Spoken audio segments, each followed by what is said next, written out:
not quite the most professional studio ever. Step by step.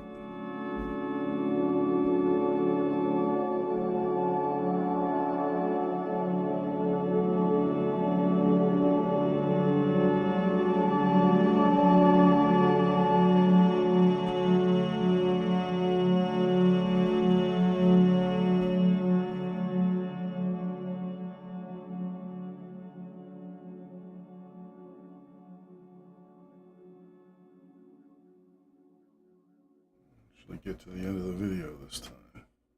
We'll just sit in silence until it's time to start.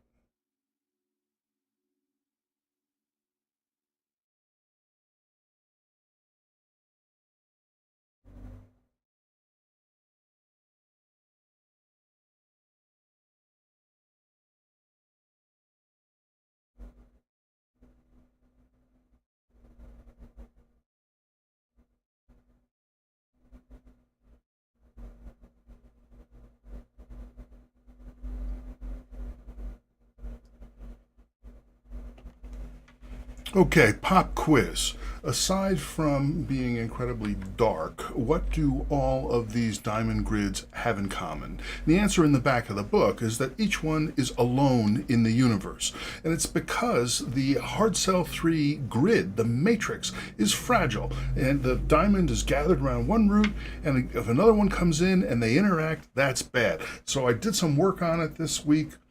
Take a look at how that went.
So power is off for reasons I'm not sure of. The grid is still running on the UPS. Camera is still shooting. Laptop still on battery. Fans are out. So these are going to start heating up.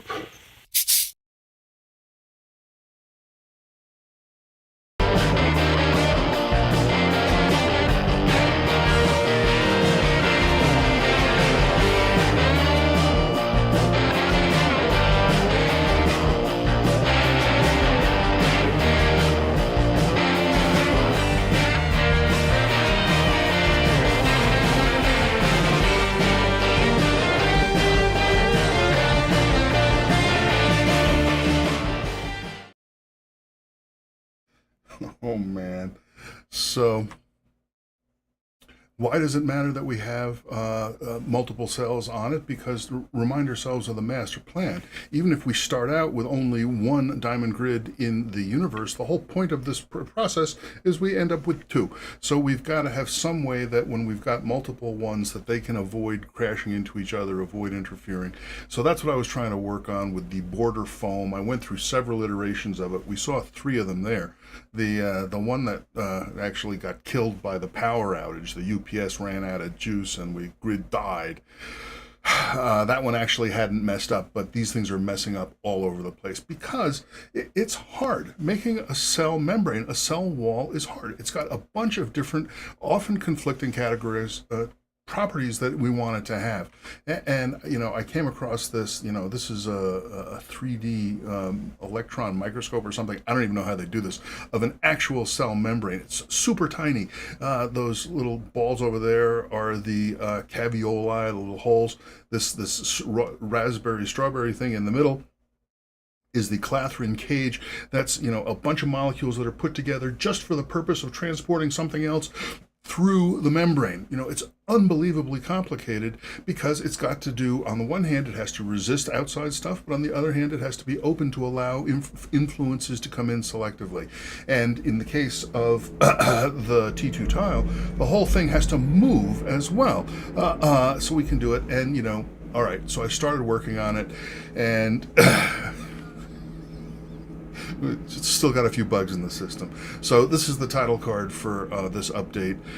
Cell walls are hard to be soft. It takes a lot of work. And these guys crashing into each other. This is in the simulator, but it's a lot like what we just saw in the opening video as well. And, I went through this over and over and over again this week. So it's like, this is driving me crazy. But, I have to say, yeah, it's fun. I'm having fun.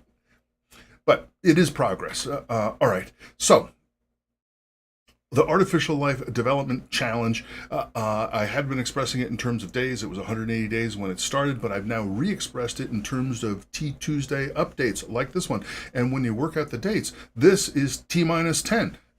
Here's the entire chart going from today down to January 3rd, January 2nd, when we're going to see the code running, which creates copies, and then those copies using the code running will create copies, and we'll have grandchildren of the ancestor.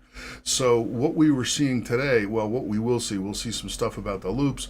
Actually, the foam stuff, the cell wall stuff, that was borders. That was actually supposed to come in August, but I switched to it a little bit early because the loop stuff was driving me crazy, although I did go back to it. So T-10. It'll be over before we know it. Here, where we are for today, these were our tasks, code segments, the loops, the chain segments that could act as instructions. They can act as instructions, but we haven't actually built any instructions yet. That's still to come. And then the loop spikes to actually be able to make one of these chains that forms a loop.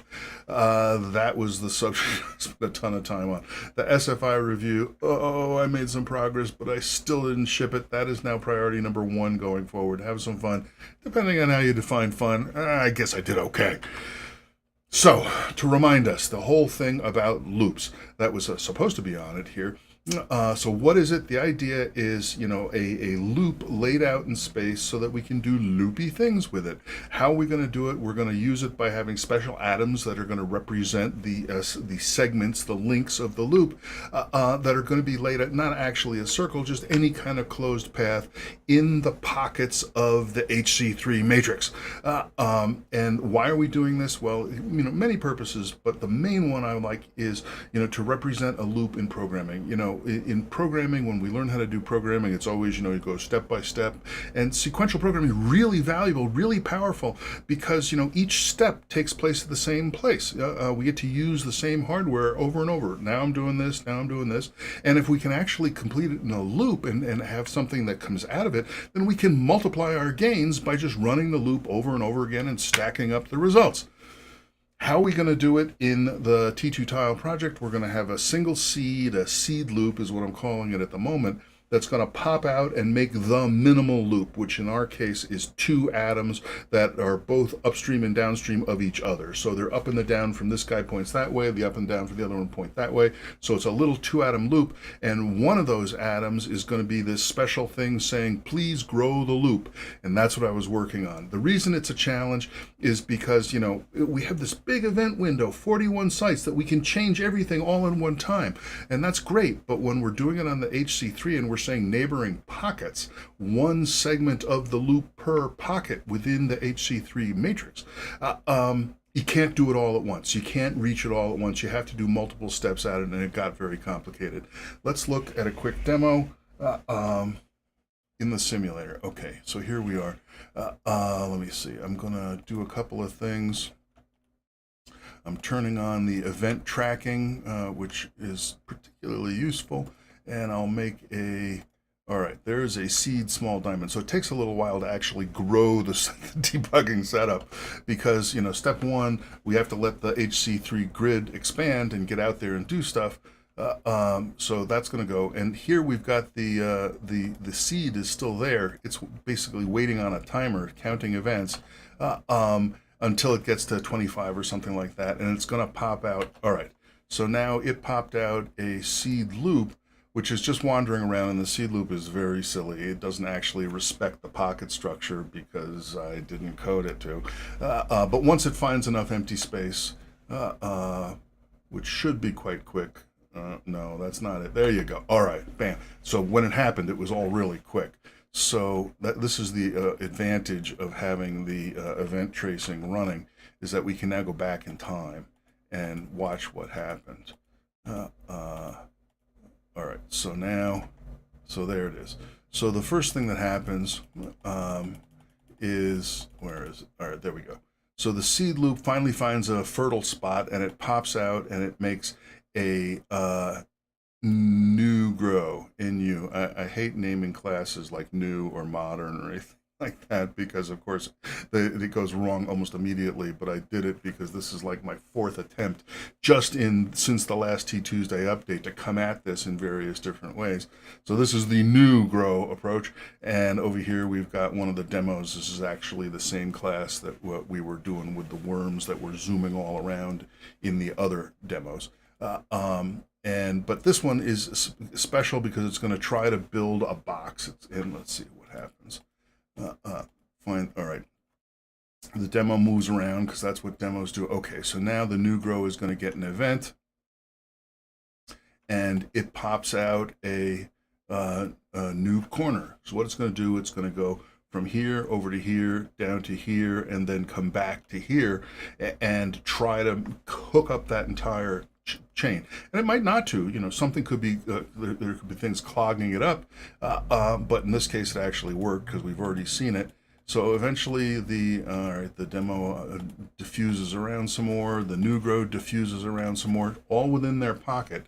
But eventually the NC, where is it? It's going to have to get an event.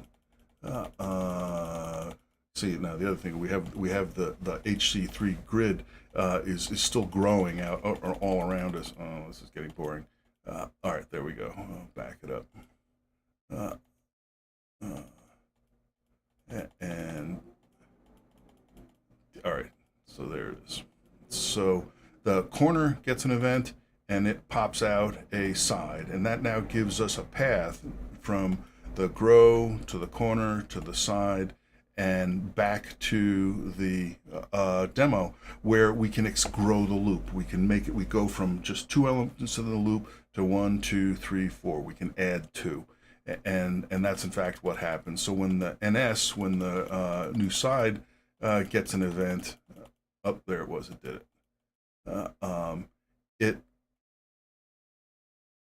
No. Actually, I got it wrong. The new side had actually done its work already, and we were waiting for the corner to notice that the side had done its work. And when it did, the corner got the event. We can tell because we've got this green event window around the whole thing. It relabels everybody. So now this one is actually the original demo that we had, and we've got one more temporary things moving up and down. And as we let it go forward, now we'll just jump ahead to the future. All right.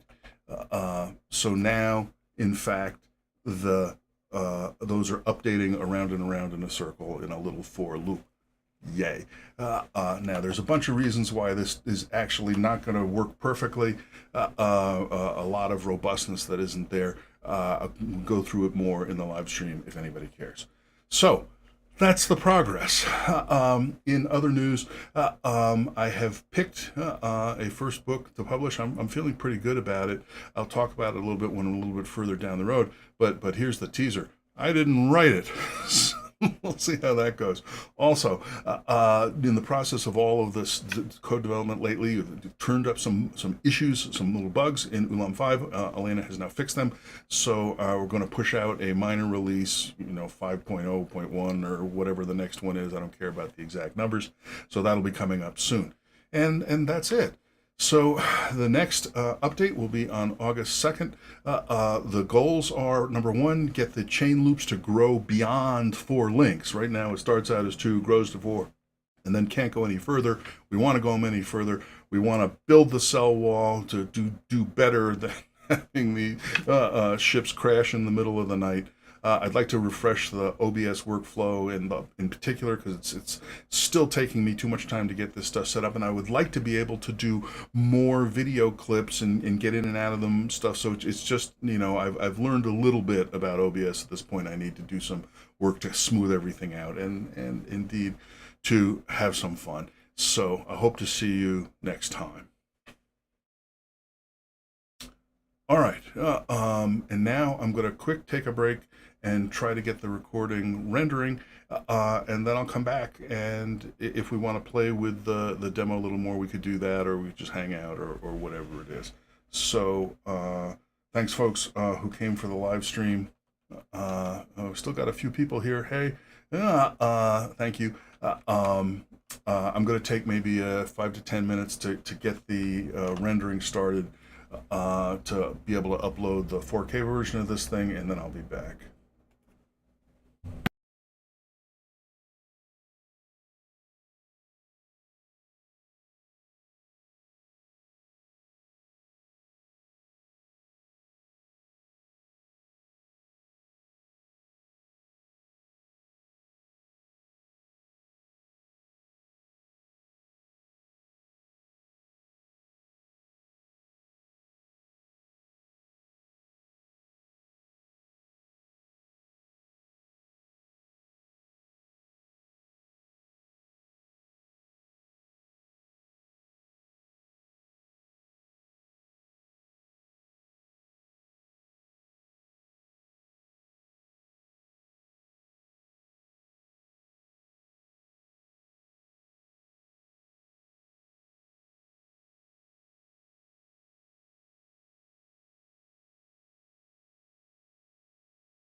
can't stand this fan noise. This is this is my my workstation fans, because I got the fan control stuff set up poorly because I don't have enough information.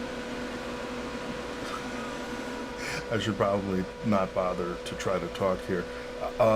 So I did have one more clip of a time lapse of the simulator running, which I didn't take the time to show, which we could look at. Let's see, is that this one? Yeah.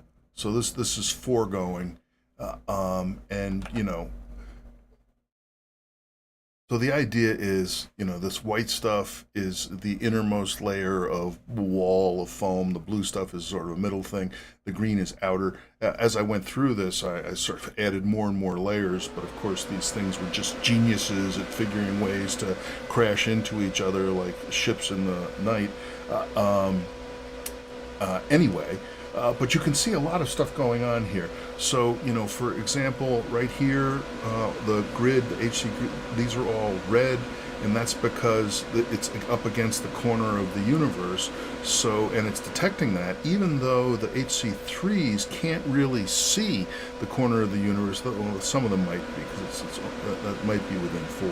But most of them can't, but they're getting referred information from the cell wall. And you can see these brighter, so this darker green means no contact warning. This brighter green, brighter blue, and brighter white means contact warning. And that information is being passed through the membrane to then get relayed up to the root to decide what to do about it. And you can see it happening here too, that now it's scattered, but there's some white and some brighter blue and so forth. And so the blue has 2 conditions for deciding whether there's a contact warning. If it number 1, if it gets a contact warning from the green that's further out, it carries that along. But in addition, if it doesn't see any green, it gets upset about that as well, and that's the case that we're dealing with here, although there's a couple of little greens there, and that's why only some of the blues are issuing contact warnings. You know, and right there, look at that. I mean, that we blasted all the way through.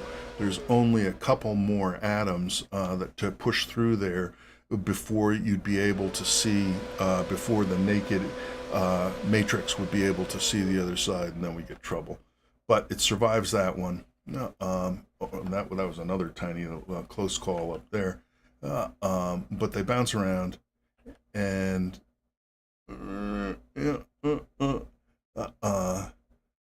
and this one's going to end badly as well, because oh, now this is another bug. So up here, this is a separate bug where a HC3, a hard cell 3 atom, gets stuck in uninitiated mode. So that yellow color means the thing is uninitialized, and I haven't run that one down. But by the way, you know, while all this is happening, we've got little chain loops, little 4 chain loops that have sprouted themselves at the root. And this is one of the things that I like about this whole approach.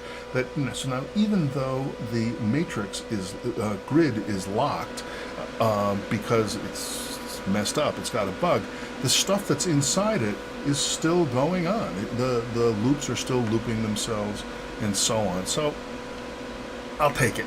I think that's pretty fun. All right. So that was the other thing I just wanted to show.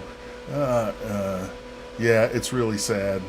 P.S. Sorry. Yeah, it's the fan. it's so sad. And you know, I need to figure out how to get the fan control working. You know, it's got proportional control, so it ought to be able to ramp up the fan speed without going jet engine like it's what it does, but I haven't figured out how to do that. So yeah, it goes up to jet engine speed and then shuts down completely until the thing gets hot again. I know, all these folks that use Windows don't have these problems, but you know, what can I say? So anyway, that was all right. So that's issue number 1.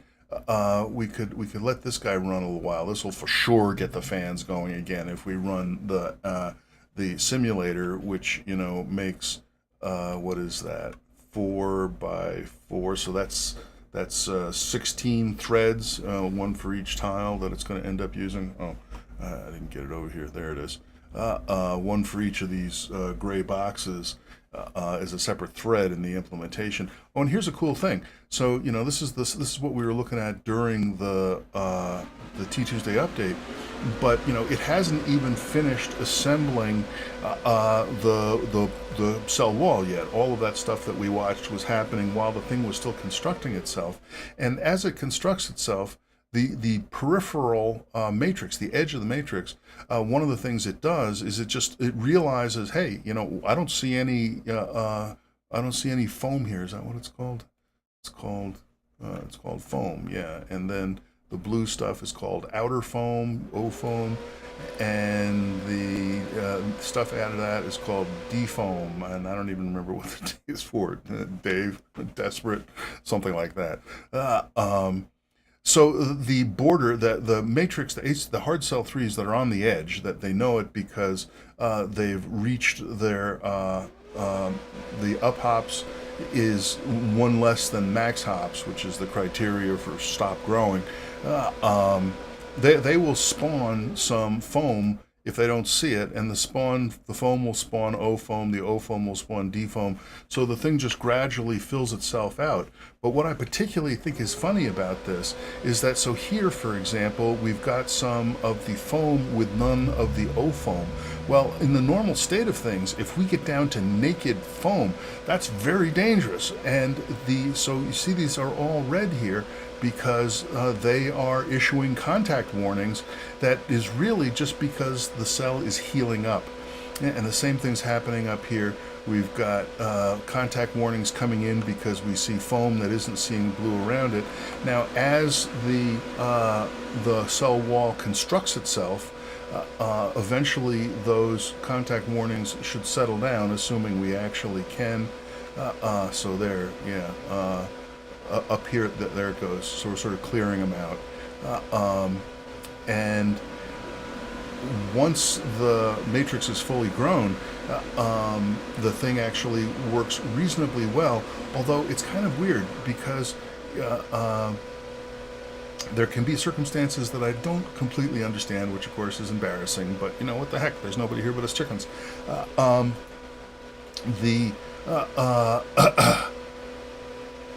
The fact that something can, particularly on the tips of the diamonds, a foam can not see something or missee something. I'm not exactly sure what it is, but we get occasional spurious contact warnings, and I don't know if we'll actually see any of them here.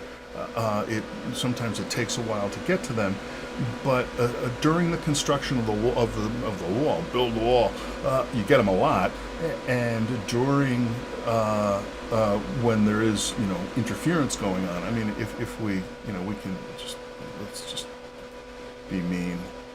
I really start wondering about whether we really want to be mean to the things that we're creating on video. So that when more advanced of these things are eventually developed, they say, look, humans were already being jerked to us. But so there. So if I cut some of that stuff away. Let's try it somewhere else. I guess the problem is I'm picking areas that are near the border. Oh, there we go. Okay. So now we got a pulse of contact warning running up toward the root, which was quickly fixed, and so on. But what it strikes me as, particularly when the thing is first assembling itself, it's like feeling itchy. You get these little pulses of it feels like there's something there, and then you look and there's nothing there. And especially, if you've got a scratch or, some kind of damage on your surface, on your cell wall that's healing up, you can go through that. You say, geez, I'm really feeling antsy. I'm really feeling like there's all these little things coming in. And we're already seeing that because that's something that just falls out of these self-stabilizing systems. And the point is that the matrix grows the foam, and the foam has conditions. And, you know, and you could try to go to extra special conditions, extra special code to say during initial growth of the membrane, suppress warnings. But, you know, why? Yeah, that's extra work, and it's not that the only time you're going to have to deal with the problem is when you are first constructing things. It can happen over and over again. Let's just really wipe out a bunch of stuff here. Whoops.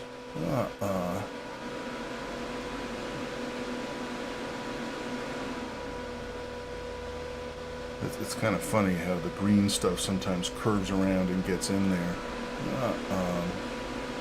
There we go. I'm just being a jerk and messing with it. All right, so I guess that was the main thing that I had to show about this. Oh no, I did have a couple other things.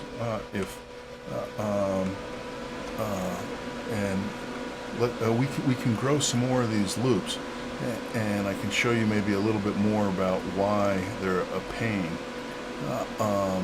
So here, I'm going to pop down a seed loop, and it'll just wander around a little bit until it finds a spot that's happy with. All right, there, boom. So again, just that quick, it went through the whole cycle. It popped out a new grow and a demo that were doubly linked to each other. The new grow spouted a new corner, which spouted a new side, which realized it could connect back, and then the whole thing unwound itself. But, you know, you could get into more complicated situations, like suppose I put a loop here, let's say, and because this code is brand new. This just started working yesterday. All right, so this guy's not happy.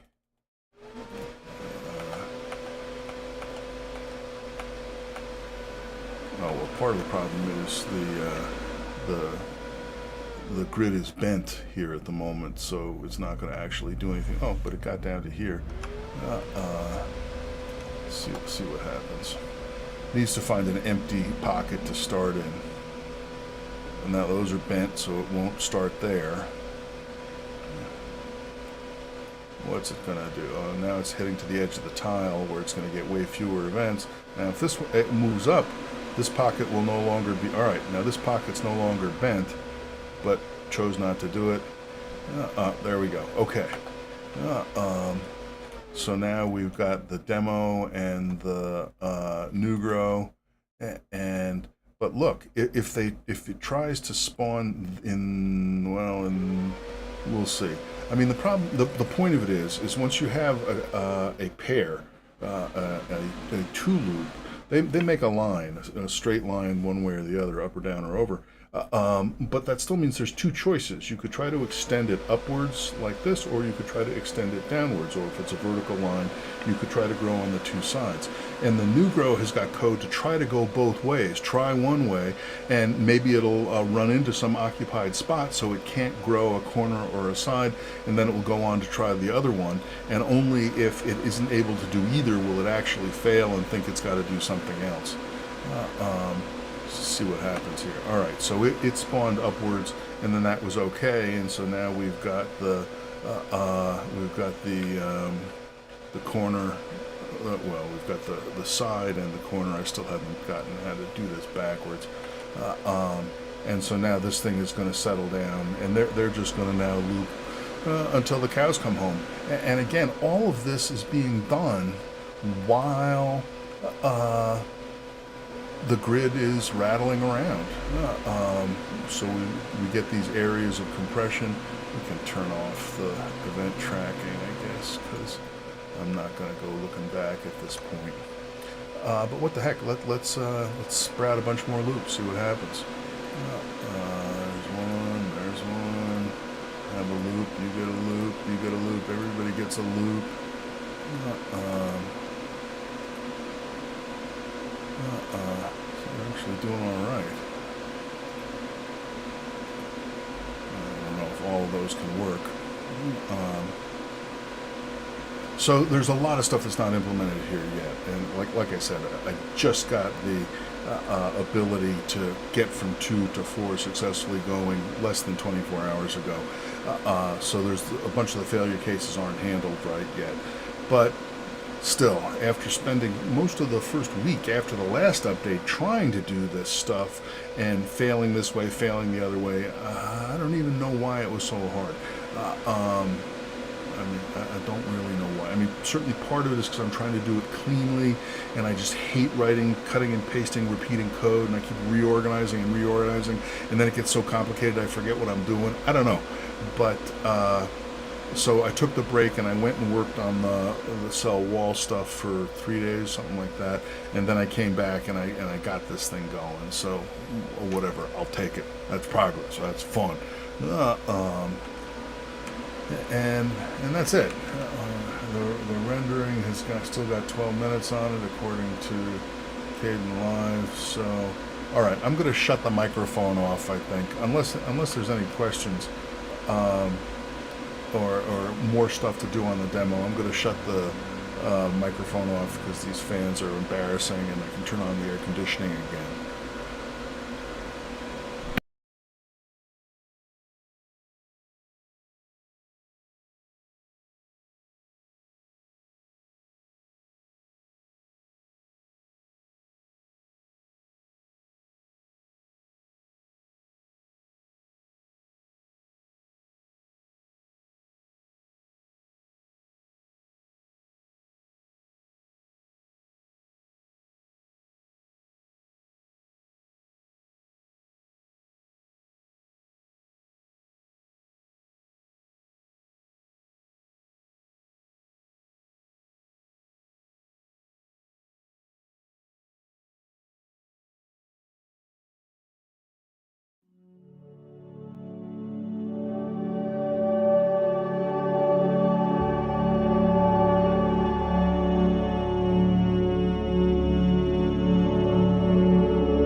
guess that's our hour.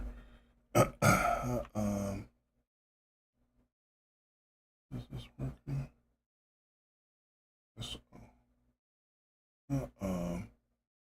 Oh yeah.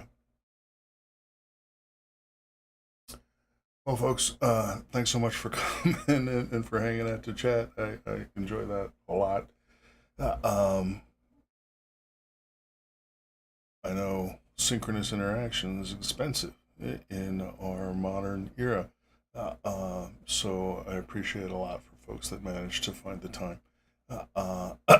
And, well, uh, so, this guy is still, you can see the light colors up at the top because, this is at the edge of the universe up there. And it's getting the contact warning, the red things coming to the center. So I don't know, for some reason it looks like it's heading west, uh, uh, but because it hasn't picked up on it yet, probably. And in fact, the contact warning is getting more and more indirect as it goes. Okay, that's it, folks.